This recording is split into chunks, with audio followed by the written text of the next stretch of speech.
কত বড় নির্লজ্জ যারা সরকারি বিমান সংস্থাকে বেচতে পারে, যারা সরকারি রেল পরিষেবাকে বিক্রি করতে পারে, যারা লালকেল্লাকে লিজ দিতে পারে, যারা গভর্নমেন্টের ইলেকট্রিক কোম্পানিকেও বিক্রি করতে পারে, যারা আদিবাসীদের জলা জঙ্গল কেটে দলিত আদিবাসীদের সম্পত্তি আদানি আম্বানিদের কাছে বিক্রি করতে পারে, যারা 450 মন্দির ভেঙে একটা রাম মন্দির বানাতে পারে, এরা নাকি মুসলমানদের জমি জায়গাগুলো নিয়ে সংস্কার করবে। মনে হয় পৃথিবীর জন্মলগ্ন থেকে আর আজ পর্যন্ত পৃথিবীতে যত রকমের ধোঁকা আর ধাপ্পাবাজ আছে, সেই ধোঁকা আর ধাপ্পাবাজের কম্পিটিশানে আমাদের মোটা ভাই সম্ভবত ফার্স্ট হওয়ার যোগ্যতা রাখেন। ওয়াকফ বিলের ভিতরে একটা জায়গায় লিখেছেন যে পুরানো ওয়াকফ আইনে মেয়েদের অধিকার ছিল না, তাই আমরা ওয়াকফ কমিটির ভিতরে 2 জন করে মহিলা রাখার সুপারিশ করেছি। লজ্জা শরমের পানি পেটে থাকলে এদের বলা উচিত ছিল মুসলমানদের মহিলাদের ইজ্জত কোরআন হাদিসে যা আছে সেই ইজ্জত সম্মান দিয়েই গাঁটির টাকা মোহর পরিশোধ করে তবে মুসলমানরা জমিতে নাঙল চালায়।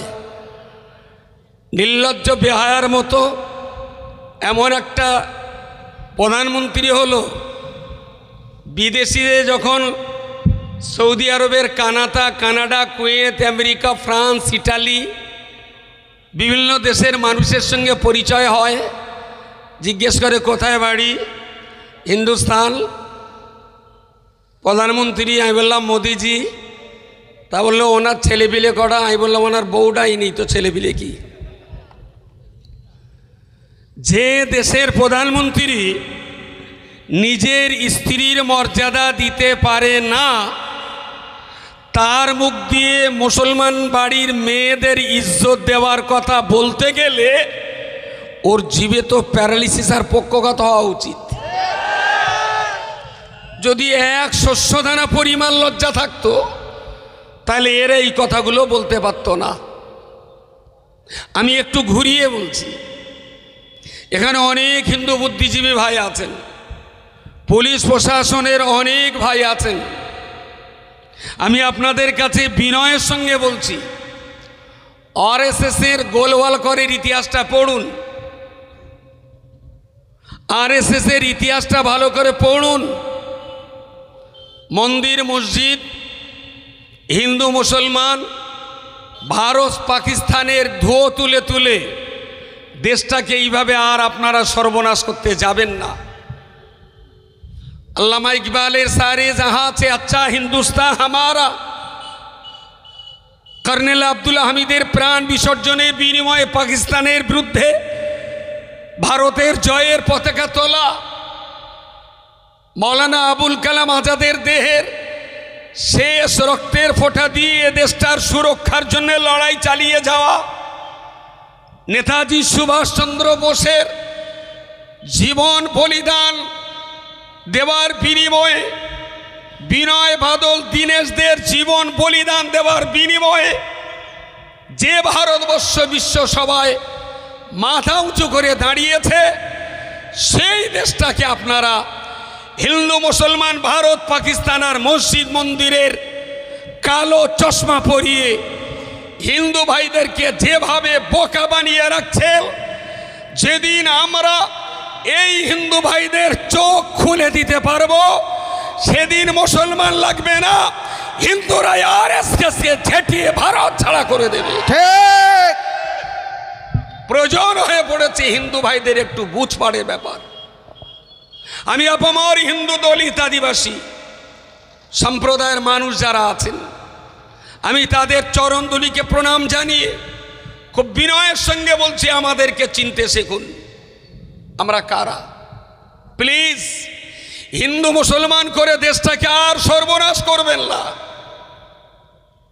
মৌলানা আবুল কালাম আজাদ দেশ যখন বিভাজন হলো, লাখো লাখো মানুষ মাথায় গাঁঠরি নিয়ে দেশ থেকে পালিয়ে দেশ থেকে পাকিস্তানে চলে যাচ্ছিলেন। মৌলানা আবুল কালাম আজাদ মুসলমানদের দিকে একবার হাত তুলে বললেন, मुसलमानों कहाँ जा रहे हो? जिस जमीन के अंदर आब अजदाद की कब्र मुकद्दस है, जिस जमीन में आब अजदाद रहा है, ये जमीन छोड़ करके तुम कहाँ जा रहे हो?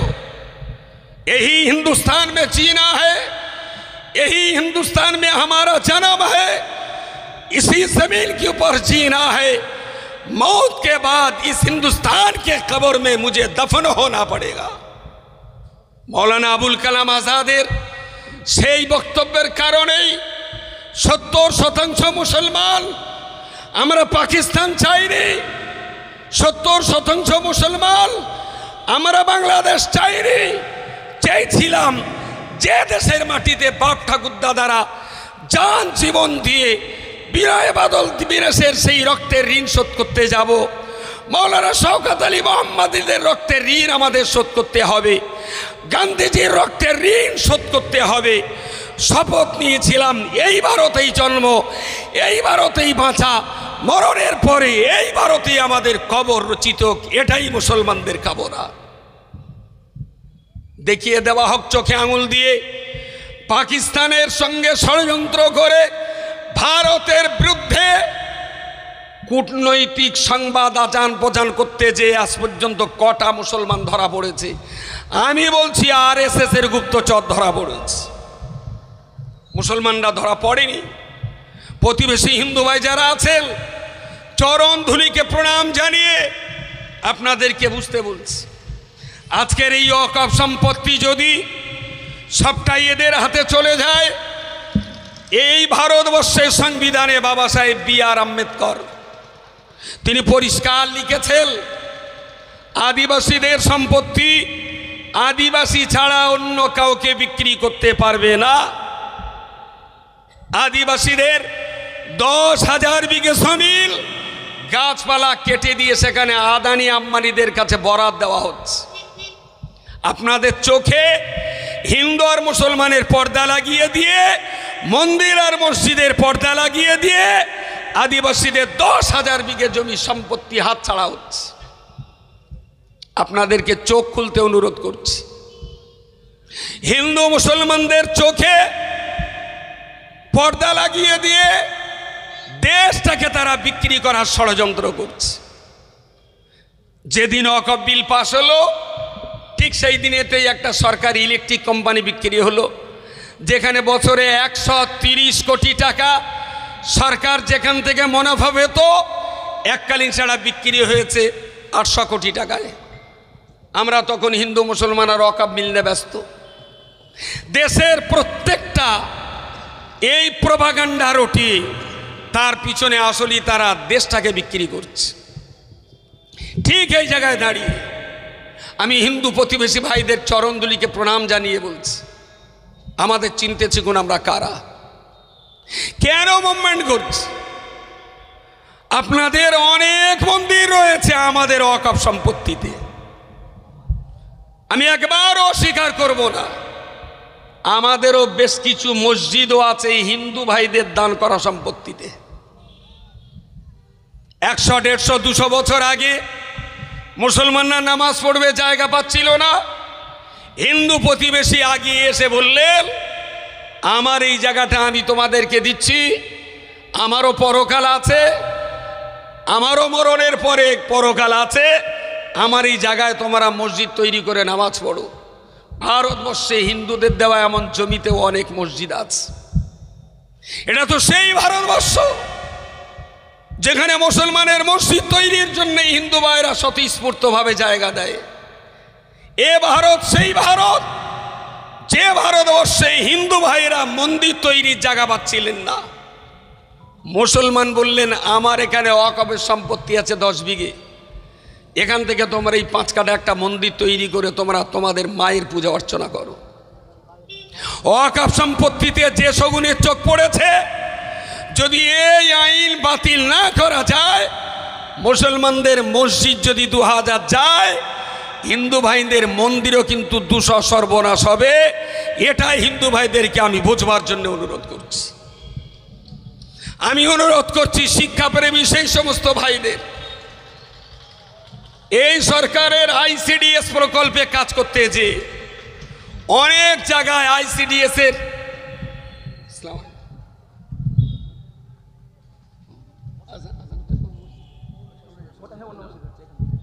যখন গভর্নমেন্ট আইসিডিএস পাস করেছে, কোনো গ্রামে জায়গা দেওয়ার লোক হচ্ছে না। গ্রামের মানুষ মিটিং সিটিং করে বললেও আমাদের মসজিদের এটা একটা ওয়াকফ করা সম্পত্তি আছে, শিক্ষার জন্যে, শিক্ষার অগ্রগতির জন্যে, ঠিক আছে এই ওয়াকফ সম্পত্তির এই জায়গাটায় আইসিডিএস চালানো হোক। কয়েক হাজার আইসিডিএস চলছে ওয়াকফ সম্পত্তিতে। ওয়াকফ সম্পত্তিতে primary school, high school, college, university চলছে ওয়াকফ সম্পত্তিতে। ওয়াকফ সম্পত্তিতে বাংলাদেশ থেকে আসা কয়েক হাজার বললে ভুল হবে, কয়েক লক্ষ হিন্দু শরণার্থীরা মুসলমানদের ওয়াকফ সম্পত্তির উপরে ঘর বাড়ি বেঁধে বসবাস করছে। আমরা তাদের তুলে দেইনি, আমরা মুসলমানরা তাদের বাড়ি ঘর ভেঙে দেইনি। এই জন্যই দেইনি যে আমাদের বাপ ঠাকুর দাদারা আমাদের কল্যাণের, মানুষের কল্যাণের জন্য জায়গা দান করেছিলেন। তা সে এই জমি থেকে মসজিদে বছরে 500 টাকা লিজ আসতো, তাতে যদি 200 টাকা কম আসে, একটা অসহায় মানুষ ঘর বেঁধে বসবাস করছে, করুক। আমরা তাদের ঘর বাড়ি ভেঙে তুলে দিতে চাইনি। এইরকম কয়েক লক্ষ হিন্দু আছে মুসলমানদের ওয়াকফ সম্পত্তির উপরেই। সুতরাং আন্দোলনটাকে শুধু মুসলমানদের আন্দোলন ভাবলে ভুল হবে। যদিও টাকাটা আমার পকেট থেকে চোট হয়েছে, আমার গা তো একটু বেশি জ্বালা করবেই, যেহেতু পকেটের টাকাটা আমার। কিন্তু জানবেন এই টাকায় মসজিদের যত ভাগ, মন্দিরেও তত ভাগ আছে। এ টাকায় ঈদগায় যত ভাগ আছে, চ্যারিটেবল সোসাইটিতে ততটা ভাগ আছে। এ টাকায় মাদ্রাসার যতটা ভাগ আছে, আইসিডিএস প্রাইমারি, হাই স্কুল, কলেজেও ততটা ভাগ আছে। আমার হাজার নয়, কয়েক লক্ষ হিন্দু ভাই বোন তারা কিন্তু ওয়াকফ সম্পত্তির উপরে দাঁড়িয়ে থাকা স্কুল, কলেজ, ইউনিভার্সিটিতে পড়াশোনা করছে। সুতরাং দেশের স্বার্থে, জনগণের স্বার্থে, দেশের সংবিধান রক্ষা করার স্বার্থে আমি প্রতিবেশী হিন্দু ভাইদেরকে আমাদের এই মুভমেন্টে, আন্দোলনে যুক্ত হওয়ার জন্য আমি আন্তরিকভাবে আহ্বান জানাচ্ছি। আর দেশ স্বাধীন হওয়ার পর থেকে এত বড় বিপর্যয় দেশের বুকে কখনো নেমে আসেনি। এবং এটাও জানবেন, দেশ স্বাধীন হওয়ার পর থেকে কলকাতা ব্রিগেড প্যারেড গ্রাউন্ড 26 তারিখে যত মানুষের মাথা দেখবে, এত মানুষ ব্রিগেড প্যারেড দেশ স্বাধীন হওয়ার পরে কখনো দেখেনি ইনশাআল্লাহ। সেদিন 26শে ফেব্রুয়ারি, 26শে এপ্রিল, সেদিন আমাদের প্রমাণ করাতে হবে। আমি বলছি পার্লামেন্টের 132টি হিন্দু এমপি তারা আপনাদের পাশে আছেন, আপনার শুধু একা নন। পার্লামেন্টে যখন 132টি অমুসলিম এমপি আছেন, তমন রাজপথে আপনার সঙ্গে আছেন মানিক ফকিরের মতো মানুষ, ছোটনদার মতো মানুষ, ভানু সরকারের মতো মানুষ, সুকৃতি বিশ্বাসের মতো মানুষ, শরদেন্দুদের মতো মানুষ, খ্রিস্টান, হিন্দু, বৌদ্ধ, শিখ সমস্ত ধর্মগুরুরা তারা বলছেন আমরাও আপনাদের পাশে আছি। সুতরাং এই মুভমেন্ট আর সংগ্রামটাকে, দেশের সংবিধান প্রেমী মানুষের আপনার আন্দোলন, এই আন্দোলন ভারত প্রেমিক মানুষদের আন্দোলন, এই আন্দোলন ভারতবাসীর আন্দোলন। সবচেয়ে শেষ কথা বলছি, আমার ইচ্ছা আছে আপনাকে 10 টাকা দান করার। আপনি গরিব মানুষ, ধরিয়ে নিলাম, আমি আপনাকে দান করব, আপনি নেবেন না। আমার কি অধিকার আছে পুলিশ ডেকে বলার যে এই টাকা নিচ্ছে না কেন, পুলিশ তাকাও? কথা বলেন। আপনাকে আমি 10টা টাকা দান করব আমার ইচ্ছা, আপনি নেবেন না। আমি যদি থানায় যেয়ে কেস করি, বড়বাবু কি কেস নেবে? বড়বাবু তো বলবে সে যখন নেবে না তুমি কি চুলকুনি মারতে দিতে যাচ্ছ। পরিষ্কার কথা। আরে তুমি যে যাদের উন্নতি চাইছো, মুসলমানরা তোমার উন্নতি তো চায় না, তুমি জোর করে উন্নতি চাপিয়ে দিতে যাচ্ছ কেন? মার চেয়ে যে ভালোবাসে সে তো রাক্ষসী রে বাবা। মার চেয়ে যদি কেউ ভালোবাসা দেখায় তার মতো বড় রাক্ষস পৃথিবীতে আর নেই। এরা এখন সেই রাক্ষসীর ভূমিকায় নেমেছে। আমি হজরত এসেছেন, আমার যতটুকু বলার বলতে পেরেছি। কামরুজ্জামানের জন্য দোয়া করেন। অনেক বেশি দৌড়াদৌড়ি করছে সে জাতির জন্য, কমিউনিটির জন্য। আল্লাহ যেন তার শরীর ভালো রাখেন। আজকে বোধহয় আসতে পারিনি, বেশ করেছে, ভালোই করেছে। আজকে আপনাদের এখানে ইনভাইট ছিল, আসতে পারিনি। এসেছিলেন, বক্তব্য রাখতে পারিনি, তার জন্য কারোর কষ্ট পাওয়ার কিছু নেই। অনেক বড় দায়িত্ব তাকে সামলাতে হচ্ছে, তার জন্যে আজকের এই স্টেজে বক্তব্য রাখতে পারিনি। তিনি এখন কলকাতায় গেছেন। তার সঙ্গে সঙ্গে দেশের একেবারেই মসজিদের ইমাম আর মুয়াজ্জিন পর্যন্ত যারা এই আন্দোলনের সংগ্রামী সহযোগী, তাদের সকলের জন্য দোয়া করবেন। আল্লাহ যেন সবাইকে ভালো রাখেন, সুস্থ রাখেন। এবং 26শে এপ্রিল এই সমাবেশ যাতে আমরা সবাই মিলে শান্তিপূর্ণভাবে সফল করতে পারি। এবং বারবার বলছি, নেতার নেতৃত্ব মানবেন। সারা রাজ্য জুড়ে নেতৃত্ব দেওয়ার সময় আমার নেই, আর যোগ্যতাও নেই। ব্রিগেড প্যারেডের কোনো একটা মাঠে বসার জায়গা পেলে আমি নিজেকে ধন্য মনে করব। অনুরোধ করছি একটা কথা, স্টেজ থেকে নেতারা যে সিদ্ধান্ত দেবেন তার বাইরে কেউ মাতব্বরি ফলাতে যাবেন না, কেউ মাতব্বরি ফলাতে যাবেন না। আইন তারা বুঝেন, অধিকার তারা বুঝে নেবেন। আমরা যাব আমাদের নেতাদের হাত শক্ত করার জন্যে। আর এই নেতাদের উপরেও যদি আপনি মাতব্বরি ফলান তাহলে কিন্তু আমরা ক্ষতিগ্রস্ত হয়ে যাব। বারবার মনে রাখবেন, হয় নেতা হতে হবে আর না হয় কোনো নেতার নেতৃত্ব মেনে চলতে হবে। আমরা যেন স্টেজের নেতৃত্ব যারা, তাদের নেতৃত্ব যেন মানতে পারি এবং সেই মতোই আমরা যেন মুভমেন্ট করতে পারি। হযরত এসেছেন, 5 মিনিট 10 মিনিট প্রায় বসিয়ে রেখেছি, তার জন্য ক্ষমা চেয়ে বিদায় নিচ্ছি। আসসালামু আলাইকুম ওয়া রাহমাতুল্লাহি ওয়া বারাকাতুহু। ইচ্ছে মতো করছে আইন দেখো, আমার সোনার ভারত যে আর নেই যে আগের মতো। যখন তখন ইচ্ছে মতো করছে আইন দেখো, আর পাবে না ক্ষমা, নাই রে দাড়ি কমা, আর পাবে না ক্ষমা, নাই রে দাড়ি কমা। ইংরেজদের দালালিতে লিপ্ত হবে যে, আমার সোনার ভারত যে আর নাই যে আগের মতো। যখন তখন ইচ্ছে মতো করছে আইন দেখো, আমার সোনার ভারত যে আর নাই যে আগের মতো। যখন তখন ইচ্ছে মতো করছে আইন দেখো, আর পাবে না ক্ষমা, নাই রে দাড়ি কমা, আর পাবে না ক্ষমা, নাই রে দাড়ি কমা। ইংরেজদের দালালিতে লিপ্ত হবে যে, সারা দেশে খবর দে ওই মুদিকে ধোলাই দে। আমার সঙ্গে বলতে পারবেন, সারা দেশে খবর দে ওই মুদিকে ধোলাই দে। কথাটা বলতে পারবেন কি? নারে তাকবীর, নারে তাকবীর। সারা দেশে খবর দে, এই সারা দেশে খবর দে, পাড়ায় পাড়ায় ছড়িয়ে দে। সারা দেশে খবর দে, পাড়ায় পাড়ায় ছড়িয়ে দে। ওই মোদিজির দোসর হয়ে স্লোগান উঠুক যার মুখে, সবাই মিলে বিস্মাকাতির ছুঁড়তে হবে তার দিকে। ওই মোদিজির দোসর হয়ে স্লোগান উঠুক যার মুখে, সবাই মিলে বিস্মাকাতির ছুঁড়তে হবে তার দিকে। নারে তাকবীর, নারে তাকবীর। জেগে ওঠো তরুণ, শক্তি নিয়ে দ্বিগুণ, জেগে ওঠো তরুণ, শক্তি নিয়ে দ্বিগুণ। অকাপ বাতিল করতে হবে, ছাড়বো না কখনো। আমার সোনার ভারত যে আর নেই যে আগের মতো। যখন তখন ইচ্ছে মতো করছে আইন দেখো, আমার সোনার ভারত যে আর নেই যে আগের মতো। যখন তখন ইচ্ছে মতো করছে আইন দেখো, আর পাবে না ক্ষমা, নাই রে দাড়ি কমা, আর পাবে না ক্ষমা, নাই রে দাড়ি কমা। ইংরেজদের দালালিতে লিপ্ত হবে যে, সারা দেশে খবর দে ওই মুদিকে ধোলাই দে। সারা দেশে খবর দে ওই মুদিকে ধোলাই দে, পাড়ায় পাড়ায় জানিয়ে দে আইরে নেমে রাজপথে। নারে তাকবীর, নারে তাকবীর, নারে তাকবীর। মাশাআল্লাহ, আমরা ধলাই দিতে প্রস্তুত আছি ইনশাআল্লাহ। এখন হুজুর সংক্ষেপে কিছু কথা বলে আখেরি মোনাজাত করবেন। তবে আরেকটি কথা, আগামীকাল যারা কলকাতায় যেতে চান অবশ্যই যোগাযোগ করবেন, গাড়ির ব্যবস্থা আছে ইনশাআল্লাহ।